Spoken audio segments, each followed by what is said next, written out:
Hello, everyone. Welcome back to another episode of the Bryan Air Podcast. Different setting today, but nothing changes in terms of the content. We'll chat about the latest aviation headlines. We will drown in our sorrows from the sport over the weekend. And I'm going to chat to Ryan about my new project that I'm working on. Welcome, everyone. How are you, Paul?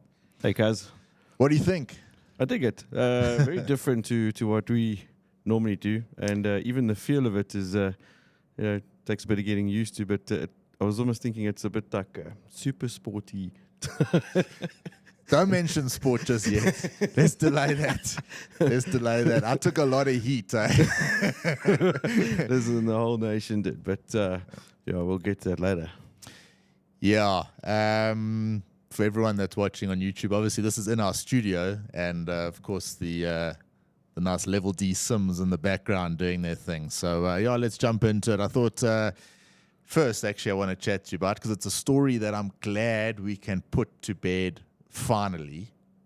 The ridiculous attempt of getting Mango started again is now over. I'm so glad about that, because that was just driving me nuts. I mean, the nonsense that was being spewed out there, and people falling for the idea that that could even actually be revived. I mean, it was just ridiculous. Yeah, I mean, let's just go back quickly, recap. Mango closed, it was during the pandemic, I suppose around, what was it, end of 21 type of vibe, somewhere there, or earlier maybe, I don't know, can't remember, a long time ago. And it was under business rescue, and this business rescue process has gone on and on and on. Can you believe that it's still going on? And finally, there was an investor. How serious they were, we don't really know. I think Ubuntu Air or something like that. And I still cannot work out why any investor would want to piggyback on the back of a pretty tarnished brand. It's not like one of these brands that holds a lot of value, that, hey, we need to buy this and we can revive this brand.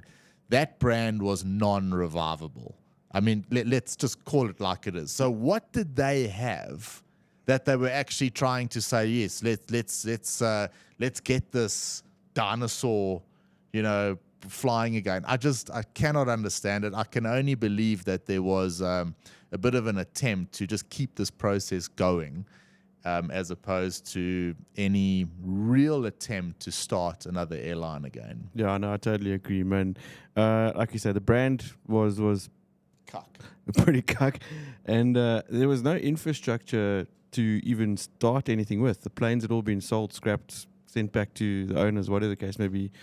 Nobody really waiting around to join a setup like that. I mean, who in their right mind thought that they were going to have an influx of crew waiting to jump at that sort of setup? Yeah, who the hell's going to fly the aircraft? So we've spoken about this numerous times with various other startup airlines that are supposed to start operations in South Africa, always happening soon.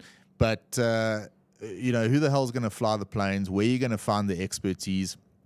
Starting an airline, man, starting anything in aviation is difficult. Starting an airline, you're on another level in terms of complexity.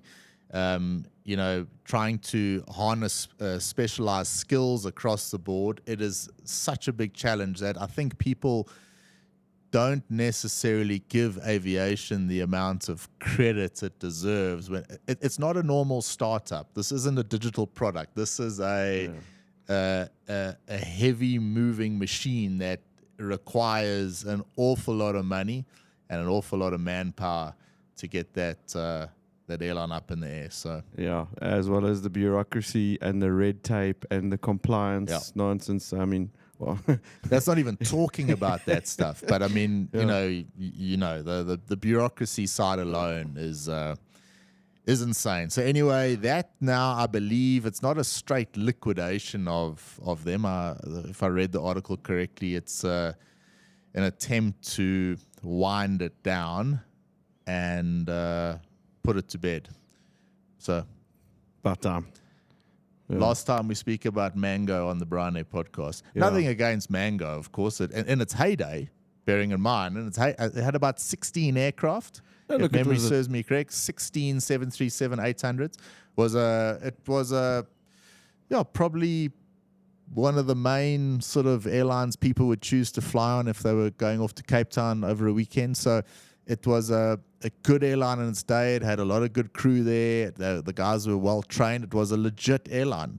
And then it just, as any state-owned company does in South Africa, it just eventually goes to nothing. Yeah, I mean, not even the dogs, to nothing. Yeah, just to be clear, I think that's where our gripe lies. Obviously, just because of our sort of bitterness towards the state-owned setup that we were a part of, and I mean that whole spiel is still ongoing. I don't think they'll ever wind that up. But well, they can't because they screwed over a lot of employees that still did not get a cent out and are still owed money from the state. If I'm not mistaken, there's been one or two attempts at trying to revive that brand as well. And I mean, if ever there was a cuck brand to revive, it would be that one. Mango is like the Apple brand compared to SA Express. But anyway, so put that story to bed. Good riddance, and please, no more business rescue from that side. Let's just go through some other headlines here, Paul. I'm not going to go deep into these stories this week unless something here interests you. But VistaJet becomes first overseas operator authorized to fly domestically in Saudi Arabia. Morocco in talks to acquire Embraer KC-390 aircraft in $600 million deal. Qantas extends its Brisbane Palau flights to 2026 amid surge in Australian visitors. Canada, Sweden deepen aerospace ties with Arctic security in focus. There's a story here in Alaska. Their story, I was going to read it last week. I don't know why I skipped over it, but they're the ones that had the Eskimo on the tail. They're ditching that. Why? Yeah. They're taking the Eskimo off the tail. And what are they replacing it I don't know. It's just going to be... I always thought as... The Eskimo is synonymous with... Yeah, and it was so distinct. I mean, you saw it and it was like easily recognizable. I thought it was a very clever marketing thing. Have you noticed in the digital creators that are out there, they all try and do something that's a little bit out there. Like one of the guys wears these big yellow glasses, and in every picture he's got those glasses on, so like you don't have to, you know who it is straight away. So I thought that Eskimo thing was almost like a bit ahead of its time, but they're ditching that. I don't know. He was interesting. You mentioned the Saudi VistaJet. There was a bit of news on that as well with Riyadh starting up, but apparently they're facing a bit of domestic competition as well. I was actually trying to scratch that article. I came across it last night while doing some research, but lots of action happening there. Yeah, VistaJet becomes first overseas operator authorized to fly domestically in Saudi following a recent rule change in the country. VistaJet announced on August the 20th that the General Authority of Civil Aviation, had approved its application to offer domestic flights. On May the 1st, GACA removed restrictions for on-demand charter operations in a move designed to attract investments and enhance its position in the global aviation industry. So maybe it's to do with that. They're trying to open up instead of them doing, let's not be too nasty, but probably what they would do in South Africa is try and let the state-owned company benefit from the massive tourists that are coming. So anyway, they're not doing that in Saudi. They're opening it up to the general market. I suppose that's what it's about. So they've got a bit of competition there. I see. It's an interesting market to watch. Got quite a few emails and WhatsApps from guys that are flying in various parts of the world. And a lot of them have said, they're taking up the gig at Riyadh, and they'll let me know what it's all about. But they say up to now it's been very, very positive in terms of their communication they've had with the company and keeping everyone in the loop as to when they can expect to start ops and what's expected of them and all the rest. So Yeah, keeping eyes close on Riyadh there. It's an interesting one. I suppose with aviation being so small in many ways, that when something like this pops up, a major airline, and we're talking like a major airline like we speak about Emirates, and to just have another one popping up out of nowhere is kind of cool. Yeah. It's like, take the IT world, it's like if you sort of got Apple and Microsoft, and if there was another one that just popped up tomorrow, you would be, hey, Yeah. let's give this a go. So I think a lot of people are going to be excited. A lot of pilots going to be very excited at the salaries they're going to be earning there. But it's also a new, another means of travel for us, another option. And on top of that, there was some Emirates news. They're going to be coming to South Africa as well. Is there an extra flight now in the A350 later in the year? Yeah. Yeah. I think Duncan posted that as well. It's exciting as well. Yeah, and I saw as well that obviously I think still yet to be confirmed, but I read that Qatar are looking at partnering up with Air Mauritius as well. They seem to be sort of, what's the right word for it? Qatar. Getting into bed with a lot of airlines in this region, and it seems to stir up a bit of confidence, I guess, that they partnering like Air Mauritius with a fair size airline that's got expertise and equipment and everything to help them sort of boost up their operation. It's a clever move, I think, from Qatar's side. I had interest, and I don't know the answer to this. I'm throwing it out there. The Airlink pilots, the link that Airlink has with Qatar, are the pilots at Link benefiting in any way? Not in terms of salary, in terms of maybe the odd rebate ticket or anything? Don't actually know. It would be interesting to find out. Let us know. Maybe not. But it wouldn't surprise me that they try to not allow the pilots to access those separate benefits. Yeah. But who knows? Remains to be seen. Maybe we get some commentary on that. And let us know. Are you benefiting in any way by having Qatar as one of your team members? But Paul, I thought I'd use today as well as a bit of an opportunity to tell everyone what I'm doing, and on my project side that I've got going on with Laurie Graham, and something I'm quite excited about. And I've got a launch date, I've got a name. So I'm actually quite excited about it. You know me. One of my big interests has always been the sort of the leadership side inside the flight deck. How can you be a good leader in the flight deck? And the course itself has been thought about over a few years now. And I took it upon myself to go and do a bit of research, find out who is the right guy to have as a partner on this. And I found, a few years ago, I found Laurie and started following what he speaks about and, what he stands for. And he was just the ultimate guy to get on board. And I'm proud to say we've put a really cool program together that I'm so excited to get out, because I believe it's going to have a real positive impact on a lot of people, including young pilots, pilots transitioning from first officer to captain, and even existing captains that are looking for a nice methodology to follow inside the flight deck. Laurie he's got this sort of professor type of vibe he gives off, and the way he speaks, very different to you and me, how we like try and up the tempo every now and again. Laurie is so methodical in the way he speaks, so clear, and he delivers these micro learning videos that we've put together, carefully thought about.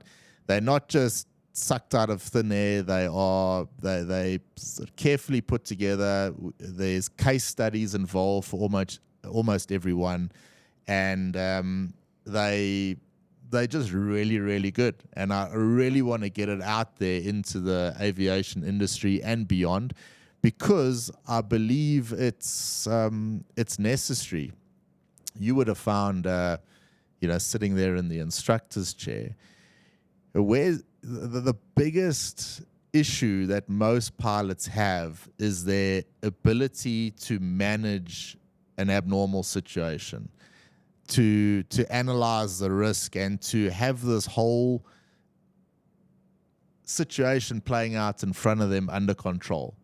It's a very difficult thing. And if you go back, and you can shoot some holes in this if you like, but if you go back, I don't remember ever being trained properly on it. You just kind of, off you go. You talk like that. I was just remembering when I was preparing really hard for my airline interviews, for SACs and all that back in the day, going back, good 10, 15 years ago. You get hold of a lot of notes where guys would say, yeah, are the interview prep questions. And you'd have them for all the airlines, SAA, SACs, Comair, Cathay, all of them. And one of the most popular questions in those lists of questions that we had access to was, explain your decision-making process. And I remember reading that question, and it was one of the ones that I still thought, what kind of a question is that, and how do you even begin to answer? Of course, guys had written down answers, and this is what you would explain and everything, but it was more of a rote answer that you would just spiel out. I totally agree. Something like this is massively necessary. Like you say, from sitting in the instructor's chair, it's one of those crucial skills and areas that are severely lacking because it's not trained. There's not enough focus on that aspect from flight school days, even into the initial entry level of the airlines. We pretend it's trained, and you kind of have the baseline knowledge that is required. And we've all been in. You come for a current training, and you're going to get thrown a scenario, and all pilots handle it a different way. And I suppose where the ambition for me came along is not so much looking at the pilots that really battled with this and saying we need to put a program together for them. It's looking at the pilots that were ultra competent in this area and watching it and almost being kind of in awe of what was playing out in front of you. Just this balance of guys being able to have this sort of ballet around this complex situation, and watching it from crew to crew, same situation but handled in a different way, and you start to realize, no, something else has to be done. So Laurie's put together these wonderful videos ranging from they're talking about something like situational awareness, but properly. Like, what is situational awareness? Not just the two sentence not headline. Just the sort of definition of it. It's exactly. like explaining exactly what it is, and nailing it down in a nice, easy to understand, but also importantly, something that you're able to implement straight away. So you can literally watch it and say, okay, I'm going to do that. And then it goes to sequencing of events and prioritizing what comes first. He uses a case study, and there was a British Airways 777, I think in Vegas, that had a fire on one of the engines on takeoff. This wasn't a catastrophic disaster, and that's what I kind of like. It's not like clickbaity in terms of why did everyone die. It's like, what did the crew do right here? And in that case, everyone survived because the crew aborted the takeoff, they stopped the aircraft, they applied the park brake, then they assessed what's the situation. There's a fire, okay, let's fight the fire's still not out, right, let's evacuate. How often do you see guys trying to evacuate when you're still rolling down the runway, pulling fire handles, they pull the wrong fire handle, they then evacuate, but they don't tell the passengers which side to evacuate on, so they run to the wrong. It's an absolute nightmare. So sequencing is something that I've never been taught about, but this is nicely laid out, and it goes on. We've got a whole whack of videos, and then I come in as well. Yours truly comes in, and I think it's got quite a cool angle, and I think you might enjoy this. The name was important, and I went backwards and forwards for months and months and months because this has been quite a long time in the making. And one of my favorite books that I've read multiple times, and if you are watching the show today, I highly encourage you to pick up that book and read. It's It's an awesome book. It's called Zen and the Art of Motorcycle Maintenance. It's a wonderful book. Cool. Yeah, it's a book about a father and a son that ride their motorcycle through some beautiful roads in America.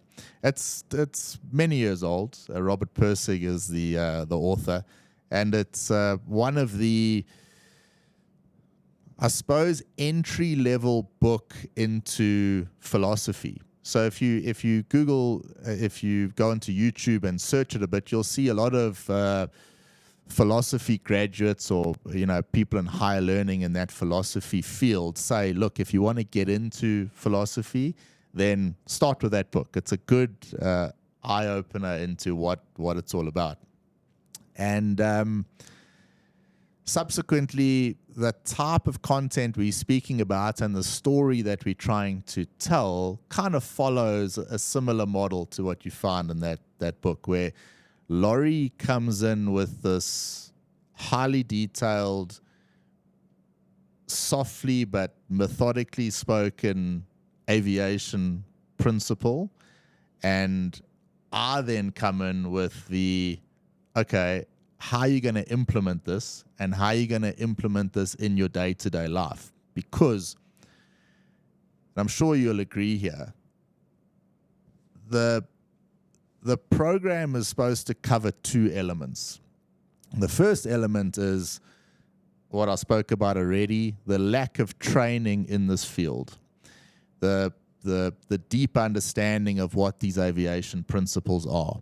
And number two, something that kind of follows through on what we have spoken about on the show many times, is, I believe, a real lack of appreciation or respect that is given to pilots for the job that they do on a day-to-day basis. Flying an aircraft is actually pretty simple, but that's not what we train for.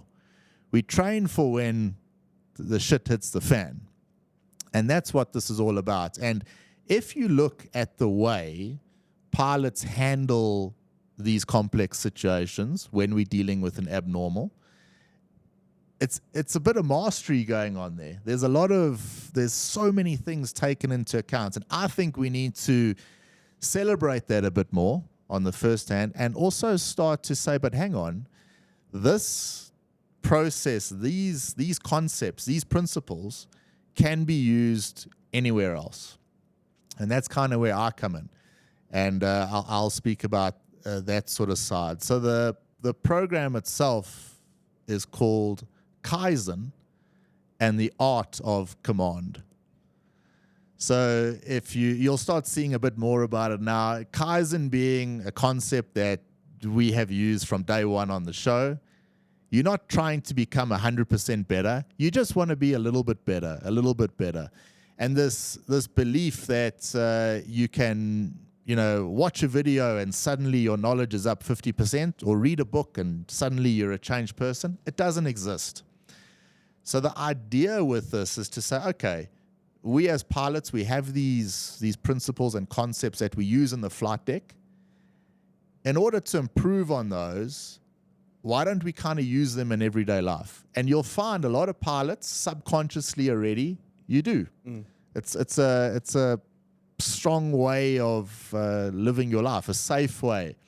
Just to interject there while you're saying that is, didn't we speak about that very often when we were riding motorbikes? We often felt that we were safer in a pack of motorbike riders because of our flying ability.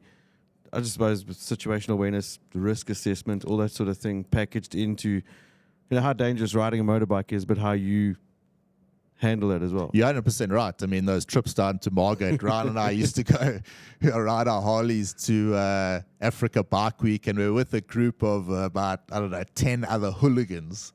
And Ryan and I at times were like, whoa, but hang on. This the risk profile has gone up here. And that wasn't us sort of being scared or not. You were using your aviation background to kind of manage a potentially dangerous situation that's playing out there in front of you. So this is what it's all about, Paul. And I'm not trying to add on to what Laurie's saying. Laurie's giving the aviation side in a very neat, detailed way, and then I'm coming in with the sort of Kaizen side, right? How can you implement this straight away? How can you use it to improve your flight deck skills, but also how can you use it to improve your day-to-day skills just in life, relationships, business, the boardroom, whatever it might be. Because these principles are actually, they're amazing. And they're right there in front of us, and they are simply not celebrated enough. So this is about celebrating the skills we have as airline pilots and bringing them into a neat package and saying, right, let's use these skills and let's see how they can transfer to basically anything else you want.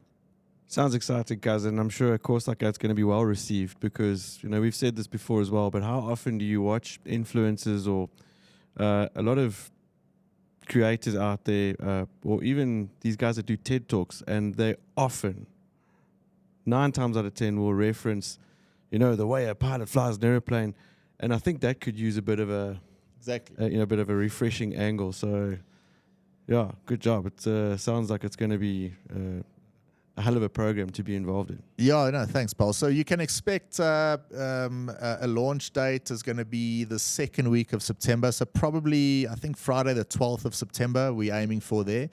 The program itself is Kaizen and the Art of Command, and all the socials and website and everything is Kaizen Command. So you'll find it all there. And obviously the idea here, this is sort of closely linked to the podcast. It's not in any way replacing the podcast. Podcast's a very different thing.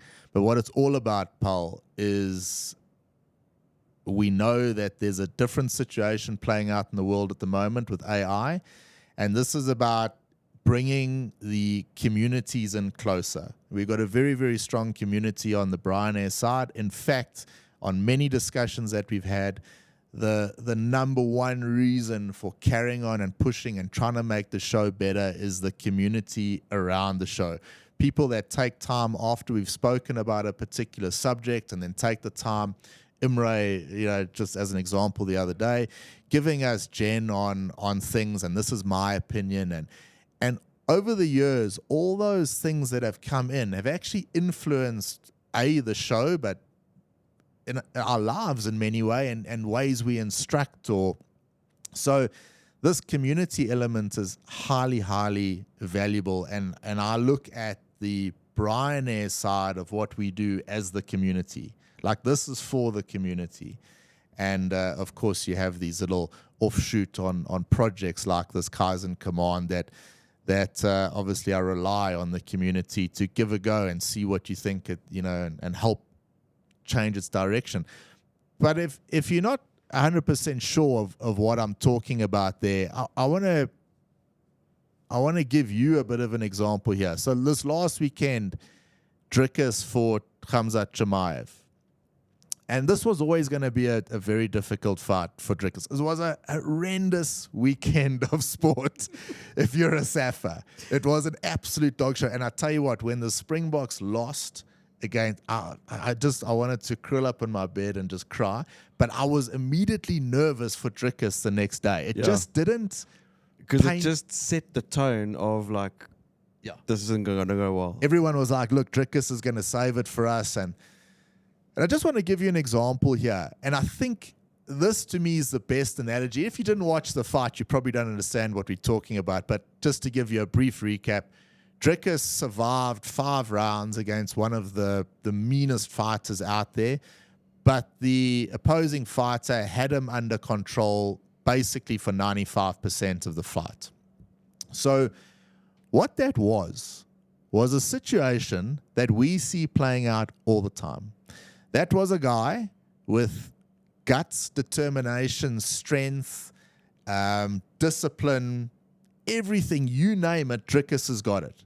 I mean, that oak is as tough as they come. To not be tapped out by that guy over 5 rounds, that's 25 minutes, and be manhandled by this guy who is an elite wrestler, okay? And trained in this sort of Dagestani style, this Russian style of wrestling, which is on another level. This guy had Dricus under control the whole time. Now, as tough as Dricus is, as determined as he is, as strong as he is, his willpower, he couldn't do anything about it. He was on the ground. This guy was on top of him. He had his arm in a crucifix position, and Dricus was going nowhere. And we on the TV, we're watching it there saying, pull your arm out, do this, do that. And from my, few years of jiu-jitsu now, I can categorically tell you, it's impossible. Yeah. You just cannot move. When there's a better grappler on top of you, and he's got his arm in his right position, and your arm is stuck out here, it is so hard to move. It is so difficult. And for Dricus to be in that position is almost what I'm trying to say here is we get these pilots, these wonderful people that come here, but they're lacking fundamental skills when it comes to this risk management, this decision-making process. And those are the type of skills we're trying to address. Now, obviously, in Dricus's situation, you've got a guy like Hamzat who's trained this way his entire life, all right? And it's going to be very difficult for Dricus to suddenly start training differently and getting new training partners in and learning these new skills and then go there and beat this guy. It'll be very, very difficult. But if you look at us from a flight deck perspective as pilots, once you understand the methodology and the sequencing and what all these different terms actually mean, you can start to build yourself these mental models, or at least real models that you can work with. And if you follow these models, you can basically get through any situation. And what did Dricus do on the weekend? He survived. So for us as pilots, sometimes it's not about getting the aircraft on the ground and you're not winning a world championship by doing that. We're just trying to be safe. You're trying to survive. So I think what they got those 3 layers. It's survive, defend, and then attack. So we're looking at the survival side. But in order for Dricus to survive, do you know how good his fundamental defense skills actually are? To be under attack for 25 minutes from the best, most elite wrestler in the world, you don't understand how sharp your defense skills have to be. No, totally, man. And I think that's what's been very underestimated in most of the commentary on Saturday's fight. Everybody's just saying, it was like watching Kamzat hug him for 25 minutes, but that certainly wasn't the case. If you do know anything or a little bit about that type of fighting, he put up a more of a defense. He put up a hell of a defense. So obviously going forward, I love analogies. So if I can tie something to grappling, jiu-jitsu, aviation, and the leadership side, then I'm absolutely going to do that. But tough weekend for South African sport. There must be another rugby game this weekend? Yeah, there's a game in Cape Town. We're playing against the Australians again. This can either go one of 2 ways. Yeah, the nation is just mum. No one's saying a word. We were so disappointed in that performance. Even Rassi's commentary was, they played like dog shit. Yeah, Rassi, I laughed at the one thing Rassi said. When your mom sends you an SMS or WhatsApp that says, "We still love you," he says, then you you had a cuck day. But the only way out of this for the Boks is to go this weekend and smash those Oaks in Cape. And I think they will, because they were too arrogant. They were playing they weren't playing to their strengths, and they basically let the Aussies win that game. I believe that they are going to get such a hiding in training this previous week. They're now going to go into that game on Saturday and realize that they are not going to ruin 50 million braais on Saturday night this week. Exactly. Because that's what happens. I mean, the whole mood, as you say, of the country. And, I feel for the wives more than the hubbies on this, because they're the ones that get it in the ear with, "Oh, what's wrong? Why are you in a bad mood?" It's like, didn't you watch the bloody game? And it's so important in South Africa for the box to do well. It's one of the brands that we can be really proud of. It's like one of the main brands in the world. And when they let us down in that fashion, we don't take it lightly. No, we don't. I mean, I, for one as well, I still put out a post on Facebook with my Bomb Squad beer in front of the TV, you know, saying, let's smash the Aussies. And well, I did even worse. I put out short videos that were saying how we're going to give them a peak clap over the weekend. Then I just made up the excuse. I said, no, that was a deep fake. Hey, I made that, you know.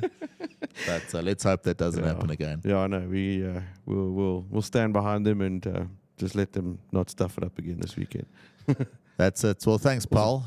Before we go, though, I just want to give a shout out again to our community of listeners that support us on the show. Particularly our Patreons that month after month, you know, donate a little bit of their income to the show. It makes a massive difference. And for that, the Patreons will be getting some nice early access to the course I'm speaking about, which is kind of cool. But thank you to all our Patreon supporters. We really, really appreciate it. It does keep the show going. No jokes. Like, as much as Ryan and I, you know, believe in the community and what we're trying to do and improve over time, we simply cannot do it without the support that we get from Patreon. So, yeah, thank you guys. And if you can't support that, no problem at all. You know where the support can come in as well, Paul, is leave a comment on YouTube. You know, you don't necessarily have to donate bucks. Leave a comment there. Get a bit of a conversation going. It shows a bit of engagement on the video. It gets more people watching it. The more people that watch, the more support we get, and then we can just keep growing the show and keep growing the community. Yeah, absolutely. That's all we're trying to do. Thanks, Paul. It was a good one. Have a good weekend ahead, everyone. Strongs to the box, and well done, Drickus. Still proud of you. See you next week. Cheers. Bye for now.